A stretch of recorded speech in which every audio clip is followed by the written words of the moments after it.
Hello అండి, ఎలా ఉన్నారు అందరూ? నేనైతే చాలా చాలా బాగున్నా. ఈరోజు నేను పానీపూరి తింటున్నాను. చూడండి, మా ఇంట్లో అయితే మా డాడీ 2 ప్లేట్స్ పానీపూరి తెచ్చిచ్చేసాను అనమాట. అందులో నేనే ఒక 1.5 ప్లేట్ తీసుకున్నా. సో నాకైతే పానీపూరి చాలా ఇష్టం. అది నార్మల్ పానీపూరి కాదు, ఇది అయితే బంగారు చాట్స్ పానీపూరి అన్నమాట.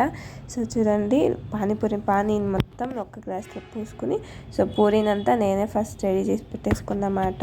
సో ఇలా ఒక్కొక్క ఫస్ట్ పూరి అయితే తిన్నాను. నిజంగా ఎంత బాగుందో. నేనైతే ఒక 2 వీక్స్ అయితే తినలేదన్నమాట అవుట్ సైడ్ ఫుడ్స్, పానీపూరి కానీ ఏమి కానీ తినలేదు. పానీపూరి అయితే నేను ఎప్పుడు ఇంటికి వెళ్ళేవకే తింటాను, ఎందుకంటే ఇక్కడ టేస్ట్ అంత రాదు బెంగళూరులో మన బంగారుపేట చాట్స్. సో అందుకే అనేసి నేను ఇంటికి వెళ్ళిన తర్వాత అక్కడే తీసుకొచ్చి తింటాను అనమాట. సో నాకైతే తింటూ ఉంటే ఎన్ని రోజుల తర్వాత నిజంగా చాలా చాలా బాగా అనిపించింది. ఎన్ని రోజుల తర్వాత తింటున్నాను అనేసి. నిజంగా ఎంత బాగుందంటే ఇంకా తినాలి అనిపిస్తూ ఉండే, బట్ అయిపోయింది పానీపూరీస్ అయితే. సో తెచ్చిందే తక్కువ కాబట్టి సో దాంతోనే అడ్జస్ట్ చేసుకోవాలి అనేసి సో ఊరికి అయిపోయిందన్నమాట. సో మీలో ఎంతమందికి పానీపూరి అంటే ఇష్టమో వాళ్ళంతా కమెంట్ సెక్షన్లో కమెంట్ చేసేయండి. సో నేనైతే అందులో ఫస్ట్ ఉంటాను అన్నమాట.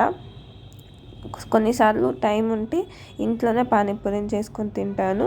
సో టైం లేదనుకోండి, ఇలా బయట నుంచి తెప్పించేసి తింటాను అన్నమాట. సో వీడియో నచ్చితే లైక్ చేయండి, షేర్ చేయండి, అలాగే సబ్స్క్రైబ్ చేయండి గైస్. Bye bye.